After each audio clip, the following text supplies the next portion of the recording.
Hey everyone, hope you're doing well. My name is Saimah and welcome to Saimah's Experience. In this video, I'm going to go over the major things that I see Turo hosts freak out about all the time.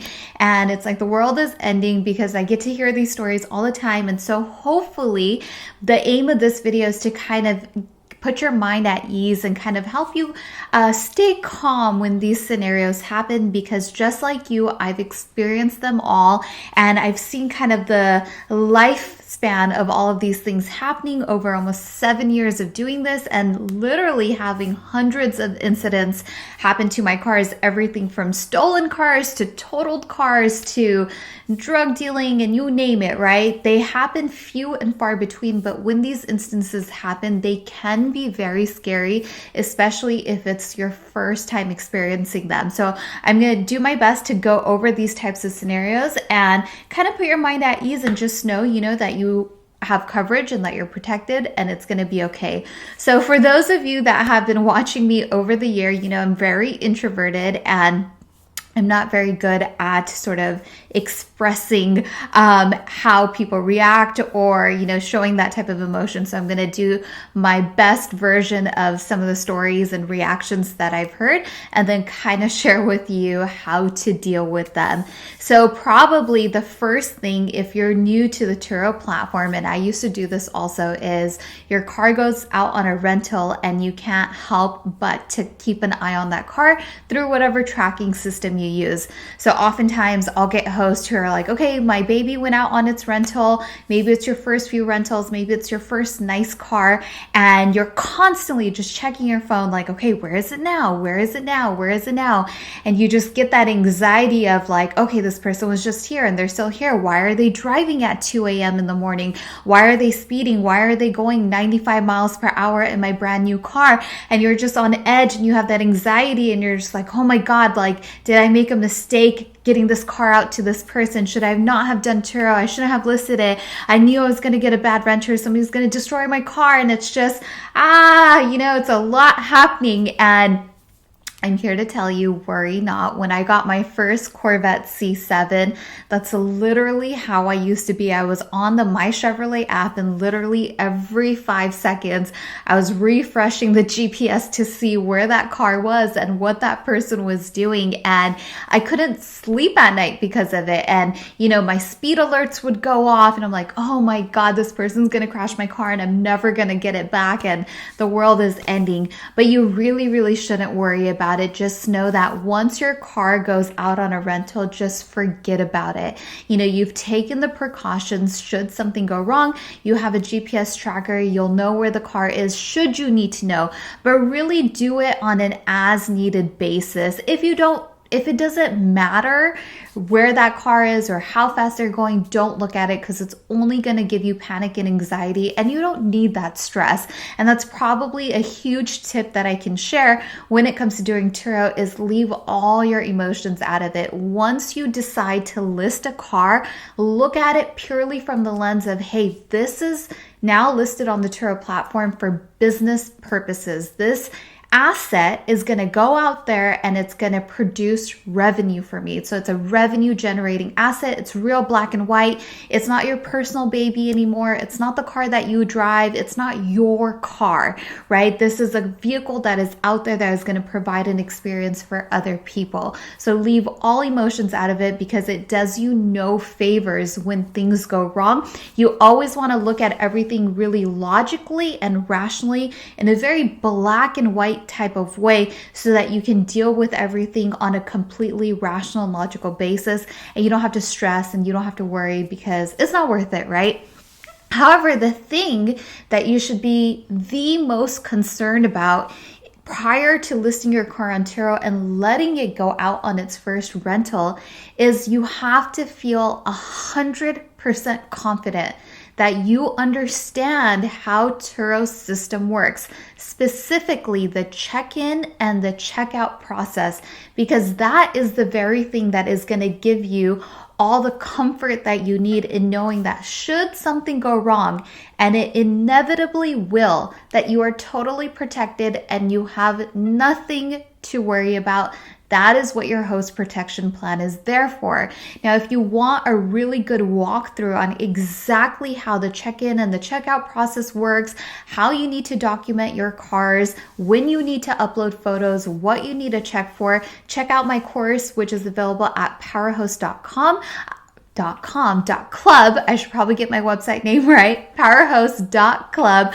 I am running a New Year promo, which is only up for 1 week, which is New Year 15 for 15% off of your course purchase. And it will take you through it A to Z and give you all the confidence that you need to go in the right way and start your journey off on the right foot. Now, the other thing that I really see hosts freak out about, and I used to freak out all the time myself, is when your cars come back damaged, smoked in, or extremely dirty, where you know clearly somebody didn't treat your car right. Now, unfortunately, this comes with the nature of this business. This is going to happen no matter what. But I am here to tell you that it happens extremely few and far between. Like, it's really rare. I know my claims rate at the high used to be 3%, which is still in the grand scheme of things very low. And that is typically the average across the Turo platform. I would say, however, in the last couple of years, because Turo has really stepped up their game when it comes to vetting new renters who come onto the platform, my claims rate for sure has probably fallen down to maybe 1.5% to 2% overall in a year of all the trips that I accumulate. So it's extremely, extremely low in the big picture of things. So you really shouldn't worry. Now, what happens is when damages happen, what I've noticed with hosts, when they come and they tell me what's going on and they give me the narrative of what happened, is they get really caught up in the stories of the renter and who was at fault. So it'll usually go something like this, like, hey, Saimah, this guy took my car out and he burnt out my tires. He smoked in it. He completely thrashed it. I can't believe people like this exist. And, I should have never let my car go out on this trip. Like, how could a person like this do this? How could Turo let renters like this be on the platform? Like, this is so messed up. I'm so stressed out. I don't know what to do. That's my best reenactment, but something along those lines, right? It's extremely stressful and it's extremely emotional for people. And you just really, really shouldn't worry about it when these things happen, because when you start Turo, you really need to go in with the mindset that this stuff is going to happen, but you are so well prepared as a host that when this stuff inevitably goes wrong, it doesn't matter what the story is. It doesn't matter what the renter said. In fact, you actually never even have to talk to the renter about what happened. Don't even get lost in the details. When my cars get into accidents, I never even ask, hey, what happened? What went wrong? Because it has nothing to do with your claims process or the reimbursement process for smoking fees or damages or cleaning fees. The he said, she said, it's non-consequential to you getting reimbursed. So what I typically do is I try to not even talk to the person. I don't want to hear the story. I don't want to get caught up in it. I want to leave all the emotions out of it. All I want to do when something like that happens, whether it's a damage or somebody smoked weed in my car or comes back excessively dirty, is all I want to do is take photos, document, and get that information submitted over to Turo in the appropriate time frame, which is always within 24 hours of a trip ending. So you want to move quickly and just cross your T's and dot your I's and make sure you get all of that submitted. Forget about what anyone has to say about what happened, because it doesn't matter. So you don't even have to deal with it. Don't let it get to you. Don't even waste your time on that, because it's just not worth it. Put your energy into documenting, getting it submitted to Turo, and just figuring out how quickly you can turn that car around. Is your car smoked in? Fine, it happens. Get an ozone machine, get it washed, get it clean, run that ozone machine, get that smell out. Is it damaged? Get it over to a repair shop. Get a mobile body guy to come out to your house and get that taken care of. So you just want to move quickly on fixing whatever the issue is versus, conversing with your guest about what happened, because it doesn't matter. Now, one little piece that I want to add to this is that I know oftentimes people tend to complain about Turo's host protection and not getting coverage. And of course, I bring you guys my experience. If you watch my past videos, I have literally documented the damages, the accidents, the payouts, and I've shown them on video. And I have to say, in all my years of doing this, I have never ran into claims issues or any issues with getting coverage on my vehicles because I have such a deep understanding and a good way of executing on Turo's check-in and checkout process. I always document no matter what. But based on your host protection plan, which is another thing that you thoroughly need to understand how it works. I've spent a lot of time studying, reading the fine lines and the details about how it works and what exactly my coverage entails. It gives me a peace of mind because there are damages that can occur that your host protection plan doesn't cover, even if the renter is at fault and even if you have clear before and after photos. Now, I'm going to share with you guys some footage here. Literally, I had these two incidents on my Porsche and my BMW happen one day apart. And sometimes it happens like that, but it's extremely minor. And guess what? I don't have coverage on either one because I'm on the 75% plan.